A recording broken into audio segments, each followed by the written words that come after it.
বেগুন ভাজা মোটামুটি আমরা সবাই ভালোবাসি, তাই আজকে নতুন একটা পদ্ধতিতে আমি আজ বেগুন ভাজা নিয়ে এসেছি আপনাদের জন্য। যদি ভালো লাগে চ্যানেলটা কিন্তু অবশ্যই সাবস্ক্রাইব করবেন।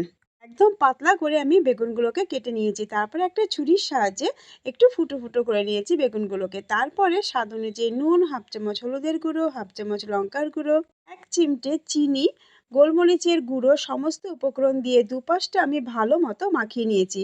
এরপরে হাত দিয়ে কিছুটা বেসন আমি বেগুনের এপিঠ ওপিঠ হাত দিয়েই দিয়ে দিয়েছি। মানে এতে কিন্তু আমি গুলিয়ে দেইনি, জল দিয়ে গুলিয়ে দিইনি, শুকনো বেসনই দিয়েছি।